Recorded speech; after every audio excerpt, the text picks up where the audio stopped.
Então nós vamos abrir a palavra de Deus e nós vamos ler o mesmo texto que já foi lido hoje, que é Filipenses capítulo 2, versos 5 a 11. Vamos reler, portanto, esse texto. Filipenses 2, versos 5 a 11.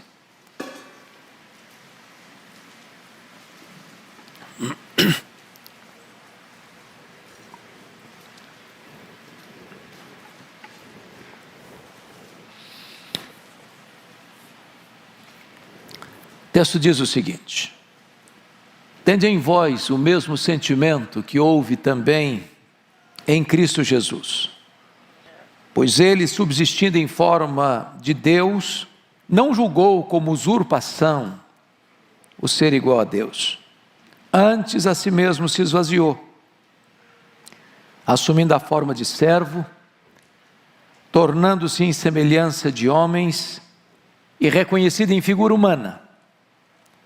A si mesmo se humilhou, tornando-se obediente até a morte, e morte de cruz. Pelo que também Deus o exaltou sobremaneira, e lhe deu o nome que está acima de todo nome, para que ao nome de Jesus se dobre todo o joelho, nos céus, na terra e debaixo da terra, e toda língua confesse que Jesus Cristo é Senhor, para a glória de Deus Pai. Amém. Meus amados, o apóstolo Paulo, o escritor desta carta, que estava preso em Roma ao escrevê-la, ele retrata para nós aqui que ele era pastor e teólogo, porque ele escreve nesse texto talvez a porção mais excelente da cristologia de todo o Novo Testamento, comparada talvez a Colossenses capítulo 1 e a Hebreus capítulo 1.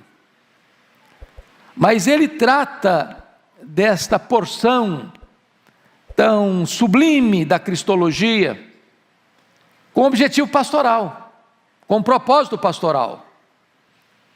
Ele estava informado de alguns problemas de relacionamento dentro da igreja de Corinto, da igreja de Filipos, irmãos que estavam na igreja pensando neles mesmos, ou no seu grupo, no seu partido, dentro da igreja.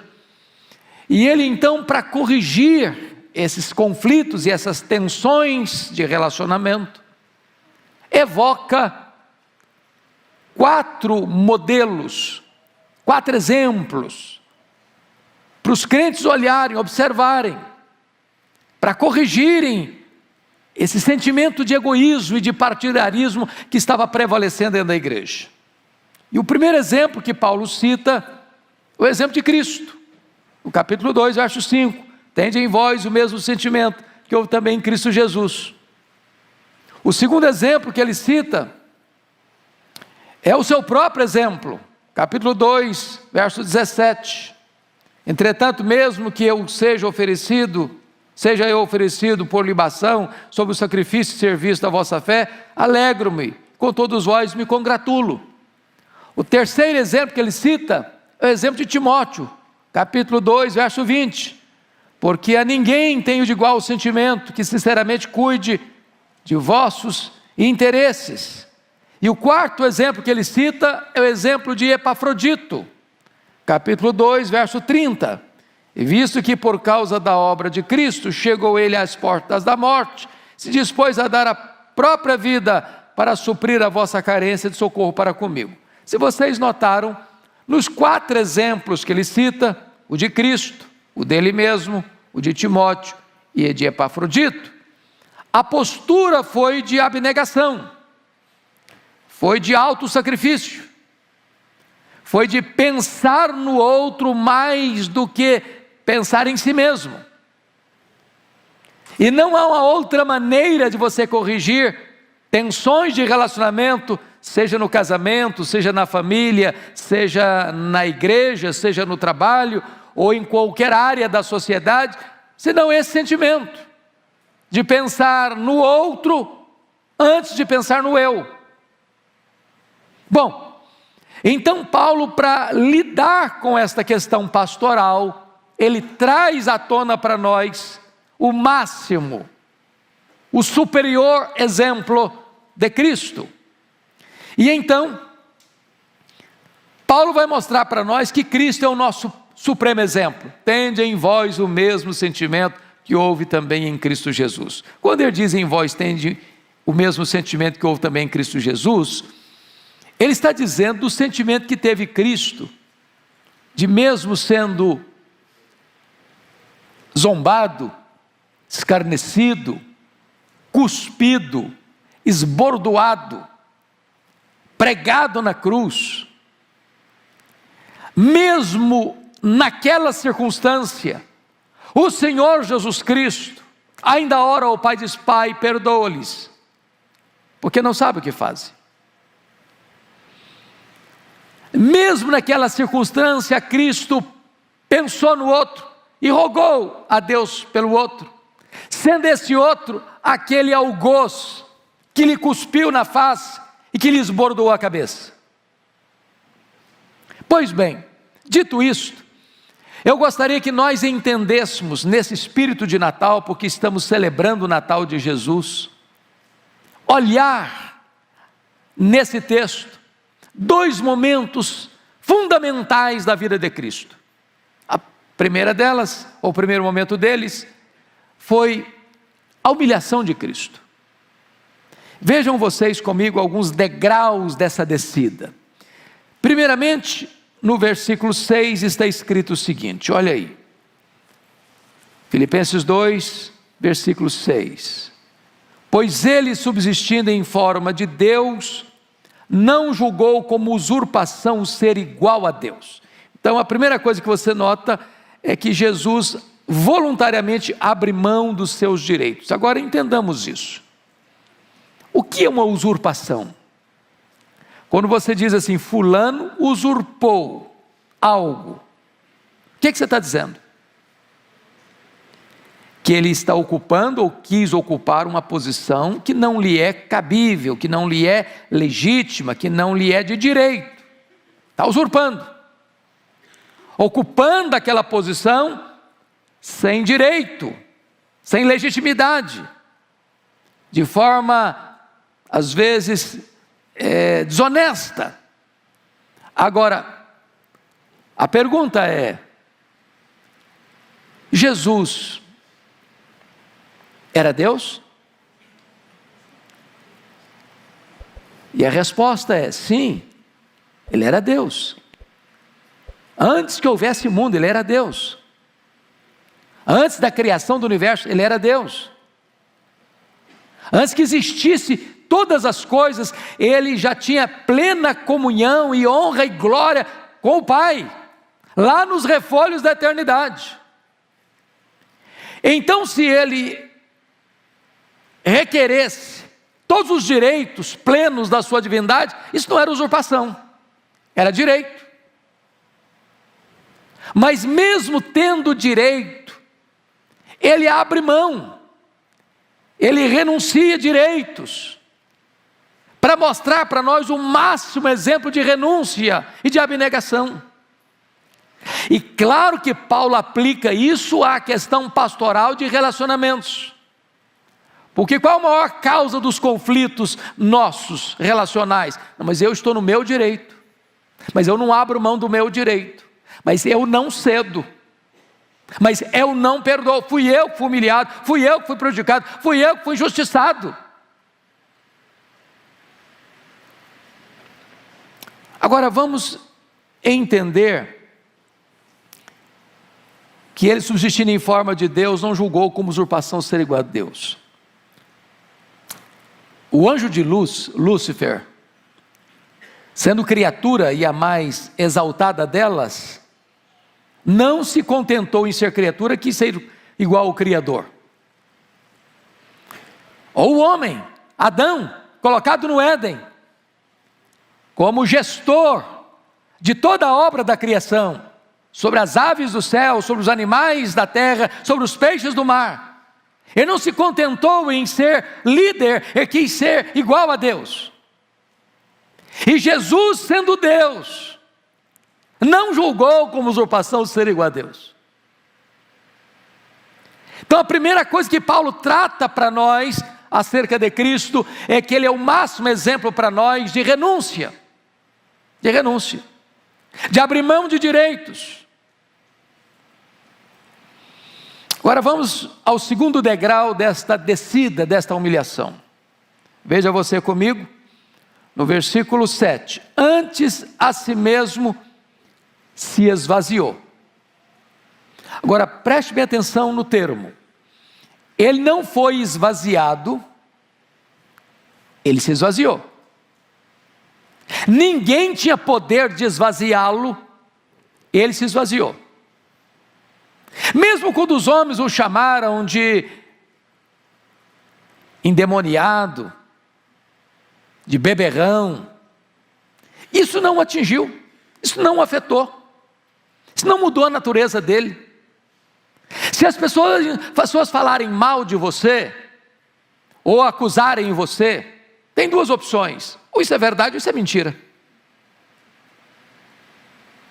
Se falarem mal de você, se for mentira, isso não atinge você, é mentira. Se as pessoas falarem mal de você e elas tiverem razão, você não tem que ficar irritado, porque elas têm razão, é verdade. Não era o caso de Cristo. Os homens chamaram a Jesus de endemoniado, de beberrão. Isso não afetou porque ele não era isso. Ninguém pode esvaziá-lo, mas ele a si mesmo se esvaziou. Agora, o que significa isso? Que ele abriu mão da divindade dele? Não, ele nunca deixou de ser Deus. Porém, ele abre mão de privilégios,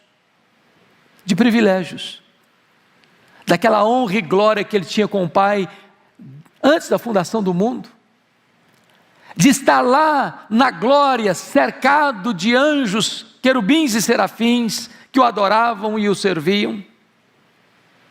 E ele se esvazia, sendo ele transcendente, nem os céus dos céus podendo contê-lo, e ele se esvazia a ponto de se transformar num zigoto, num embrião, num feto, num bebê que nasce de uma virgem, enfaixado em panos, deitado numa manjedoura.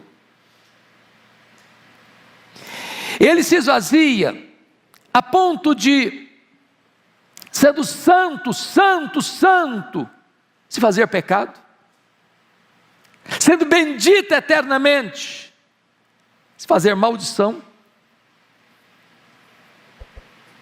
de não tendo nenhum ponto de culpa em relação à lei, assumindo o nosso lugar, carregando sobre o seu corpo no madeiro os nossos pecados, ter que sofrer a sanção da lei, porque o salário do pecado é a morte, e ao se fazer pecado por nós, a lei exigiu a morte dele. Tudo isso está embutido nessa palavra: a si mesmo se esvaziou, renunciou suas riquezas, sendo rico, diz 2 Coríntios 8:9, ele se fez pobre, Criador e dono de todas as coisas, nasceu num berço pobre, foi deitado numa estrebaria, cresceu numa carpintaria, não tinha onde reclinar a cabeça, e morreu numa cruz, precisou de um túmulo emprestado para ser sepultado. Ele se submete plenamente ao Pai, para cumprir a vontade do Pai. Ele se esvaziou. E a pergunta eu lhe faço agora, aplicando pastoralmente, porque era essa a intenção do apóstolo Paulo, nas lidas, nas tensões e conflitos interrelacionais com as pessoas, eu pergunto a você: quando foi que você renunciou? Quando foi que você abriu mão de alguma coisa? Quando foi que você não reivindicou os seus direitos e abriu mão? Cristo é o nosso exemplo. Mas Cristo desce a um terceiro degrau. Olha comigo o versículo 7. Ele não só se esvaziou, mas ele assumiu o quê? A forma de servo.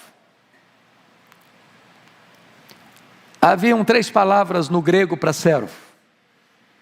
A palavra diáconos, a palavra doulos e a palavra hupereta. O servo era o doulos, era o escravo da orelha furada, propriedade do seu dono. E ele sendo o rei dos reis, e ele sendo o senhor dos senhores, ele se esvazia a ponto de se transformar um servo. E ele deixou isso claro: eu não vim para ser servido, eu vim para servir. E ele inverte a pirâmide, porque no mundo, quem é importante? É quem tem muitas pessoas a seu serviço. E a pirâmide do reino de Deus está de ponta cabeça, porque agora o mais importante é o servo de todos. Se você quer ser grande no reino, você vai ter que servir, porque o seu Senhor veio para servir. Me permita um exemplo bíblico para ilustrar.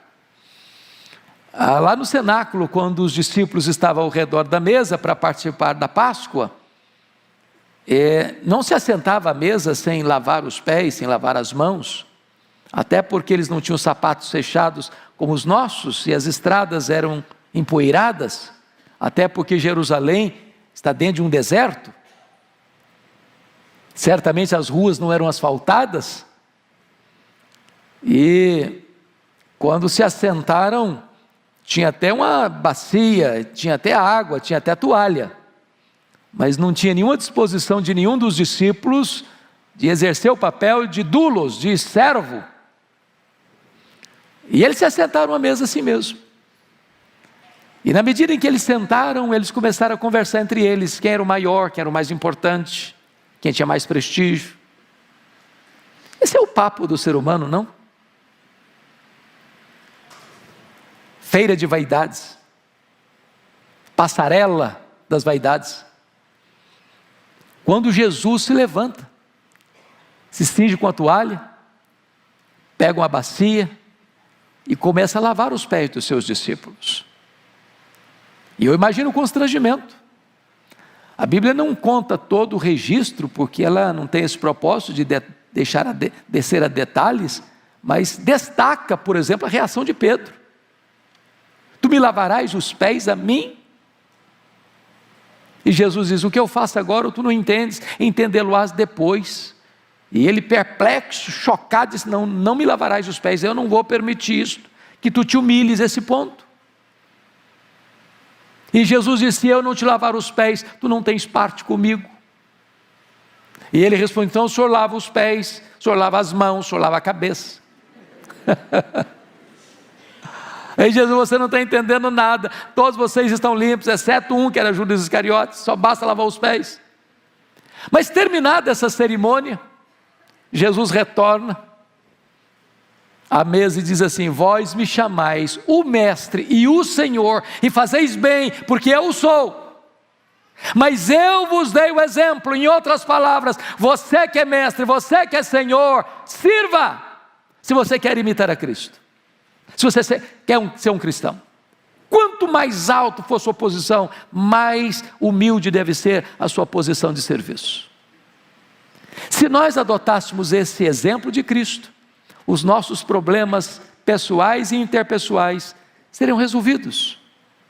A vaidade estaria fora de cena e a humildade assentada no trono. Mas Jesus vai além e desce ao último degrau da humilhação. Confira comigo o versículo de número 8. a si mesmo se humilhou, tornando-se obediente até a morte, e morte de cruz. Meus irmãos, aqui é o último degrau da humilhação, porque a Bíblia diz que a morte de cruz era uma morte o quê? Maldita. Só os malditos, a pior classe de gente, recebia esse tipo de morte, de penalidade. E Jesus Cristo entra no mundo com essa consciência, com esse entendimento, de que Ele veio para morrer. Ele não foi pego de surpresa, Ele não foi surpreendido, a morte dele não foi um acidente. Ele profetizou não só que Ele ia morrer, mas como Ele ia morrer. Ele caminhou para a cruz conscientemente, deliberadamente, entendendo que ninguém tinha poder de tirar a sua vida. Ele voluntariamente a deu, e Ele sabia por que Ele estava dando a sua vida. Ele estava dando a sua vida para resgate do seu povo. Ele entendia que a cruz não seria um fracasso, uma derrota, mas seria a partida, o êxodo, a libertação do seu povo, onde as algemas seriam quebradas, onde as grades de ferro seriam rompidas e onde o seu povo seria liberto. Portanto, Ele caminha para a cruz como um rei caminha para a sua coroação. Bendito seja Deus por essa postura de sacrifício do Senhor Jesus Cristo. Ele sofreu uma morte dolorosíssima, Ele sofreu uma morte ultrajante e Ele sofreu uma morte maldita. Sabe por quê?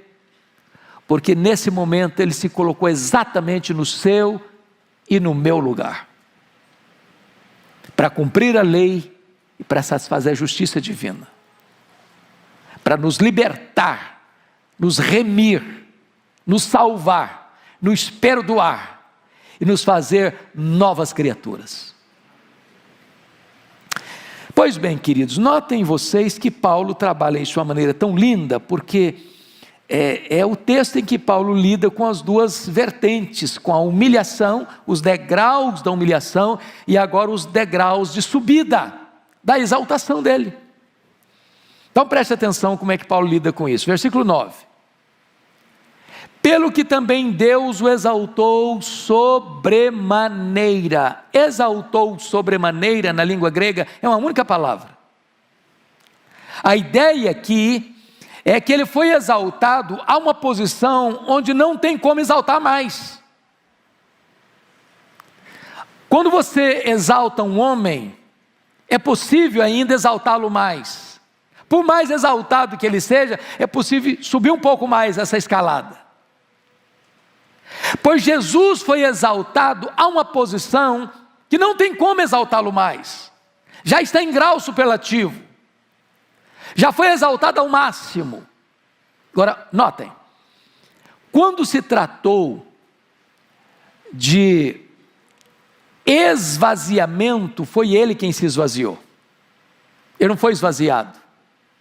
Mas quando se trata de exaltação, não foi Ele quem se exaltou, foi o Pai quem o exaltou. Isso é um princípio maravilhoso.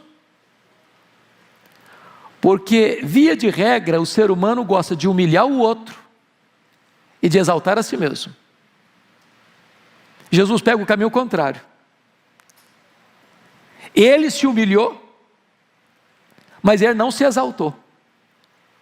Quem o exaltou foi o Pai. Isso é uma lição para você e para mim.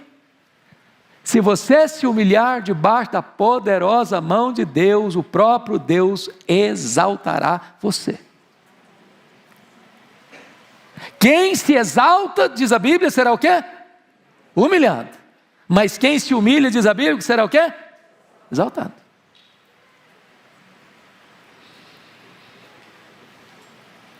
Agora, talvez você pergunte, de que maneira Deus o exaltou sobremaneira? Quais são os passos dessa exaltação? Primeiro, Deus o ressuscitou. Segundo, ele foi ascendido às alturas, aos céus. Terceiro, ele assentou-se à destra da majestade. Então Deus o ressuscita, Deus o eleva, Deus o entroniza, Deus o exalta, publicamente. Obra de quem? Do Pai.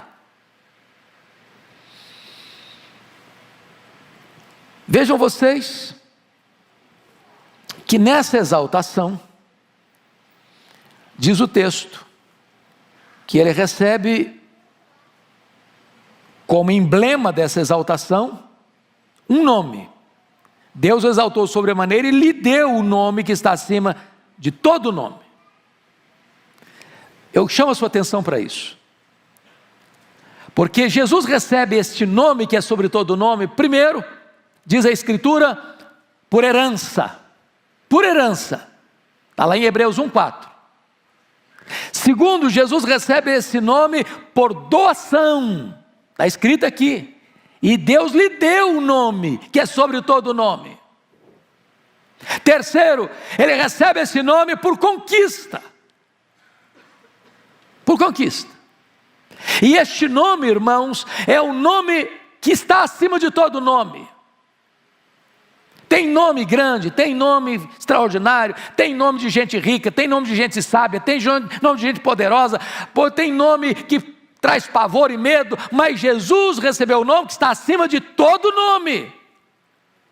Nesse nome nós somos salvos, nesse nome nós somos perdoados, nesse nome você ora e Deus responde a sua oração, nesse nome você ora pelos enfermos e os enfermos são curados, nesse nome você ordena aos demônios e eles saem das pessoas e as pessoas são libertas. Esse é o nome que está acima de todo nome, é o nome de Cristo, é o nome do nosso amado Redentor. Mas notem,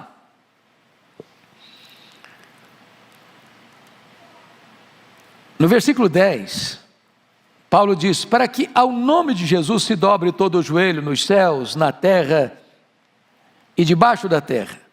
Aqui este nome também, na exaltação, exige aqui uma rendição de todos. E quando ele diz, se dobre todo o joelho nos céus, a quem ele está se referindo? Aos seres angelicais. Na terra, a quem ele está se referindo? Aos seres humanos. Debaixo da terra, a quem está se referindo? Aos demônios. Em outras palavras, não há possibilidade, nem nos céus, nem na terra, nem debaixo da terra, existir alguém que tenha poder de resistir à autoridade do nome, suplantar a autoridade do nome, porque diante desse nome, todo o joelho precisa se dobrar. Os anjos se dobram, os homens se dobram e os demônios se dobram.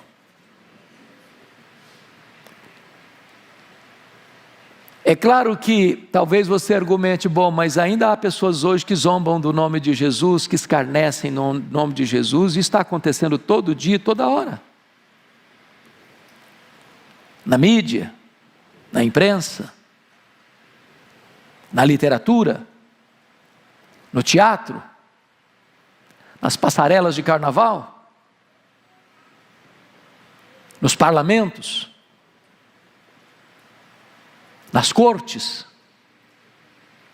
entre as nações. Talvez hoje você diz, mas parece que isso aqui não está acontecendo,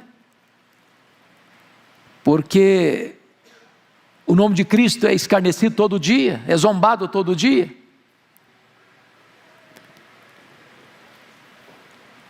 É como se Deus estivesse dando corda. Dando corda. Foi o que aconteceu com Jesus. A hora das trevas é a hora em que os homens pensam que estão no poder e cospem Jesus. E chutam Jesus. E cravam a cabeça, uma coroa de espinho na cabeça de Jesus. E esbordoam Jesus. E zombam de Jesus. Mas, amados irmãos, a hora das trevas tem hora para começar e tem hora para terminar. até o momento que Deus vai dizer: basta, chega, chega. E aí, os poderosos deste mundo, os grandes deste século, vão entrar num processo total de pânico, de desespero, de pavor, porque eles estarão diante deste, que recebeu o nome que é sobre todo nome, quando ele em majestade e glória vai se manifestar, como juiz de vivos e de mortos, e todos, grandes e pequenos, terão que comparecer, e terão que ser julgados. E a cena do juízo é tão dramática que os homens vão querer que os montes caiam sobre eles. Eles, com as pernas bambas, vão querer se esconder nas cavernas mais escuras. E eles vão querer fugir da própria morte, mas a morte vai fugir deles. E eles vão ter que enfrentar o Senhor, o nome sobre todo nome, que vai julgá-los com reta justiça. E todos que zombaram, que escarneceram, que não voluntariamente se curvaram, vão ter que necessariamente se curvar diante de Jesus, e toda língua vai ter que confessar que Ele é Senhor, para a glória de Deus Pai. E o diabo será lançado no lago do fogo, e o anticristo será lançado no lago do fogo, e o falso profeta será lançado no lago do fogo, e a morte será lançada no lago do fogo, e o diabo também lá no lago do fogo, e todos os ímpios cujos nomes não estão escritos no livro da vida, no lago do fogo serão lançados, e o seu nome, o nome de Jesus, será proclamado pelos séculos dos séculos. Ele é o Senhor, e todo o joelho vai ter que se dobrar, e toda língua vai ter que confessar que Ele é Senhor, para a glória de Deus Pai. Esta é a verdade, irmãos, tão sublime que Paulo está nos apresentando. Mas notem vocês que esta exaltação, ela tem que ser não só reconhecida, mas ela vai ter que ser proclamada. Porque o texto diz: e toda língua confesse. Não é só o joelho dobrando, não, é língua confessando. E preste atenção que isso é lá do começo da história, viu? Pensa nos faraós do Egito. Pense comigo nos grandes potentados dos grandes impérios: Senaqueribe, Nabucodonosor, Ciro o Grande, Dario I, Alexandre o Grande. Pense comigo nos Césares de Roma. Pense comigo em Hitler, em Stalin, Mao Tse Tung, Karl Marx. Nos déspotas, nos facínoras, nos filósofos ateus, nos zombadores, nos escarnecedores, nos piadistas, que fazem troça e chacota do nome de Jesus. Eles não só vão ter que ajoelhar, eles vão ter que confessar que Jesus Cristo é Senhor, para a glória de Deus Pai.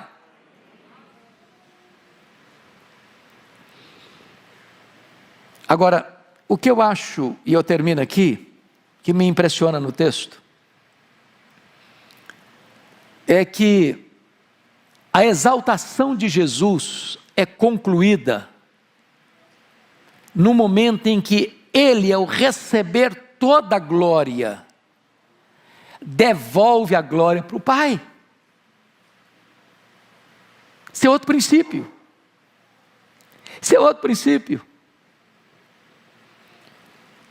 Às vezes alguém reconhece o seu valor, proclama seus feitos, e ao receber isso, não fique com isso para você, devolva para Deus, porque dele, e por meio dele, e para ele, são todas as coisas. A Ele, pois, glória pelos séculos dos séculos. Amém. Que Deus nos ajude neste tempo de Natal, de celebração, a nos voltarmos para as Escrituras, para compreendermos quem é o nosso amado, glorioso Salvador. Ele é o nosso exemplo maior. Ele é o nosso paradigma e modelo maior, tanto na humilhação, quanto na exaltação. Ele se humilhou, mas ele foi exaltado. E ao ser exaltado, ele devolve a glória para o Pai que o exaltou. Que esse mesmo sentimento habite hoje plenamente no seu, no meu, no nosso coração. Amém.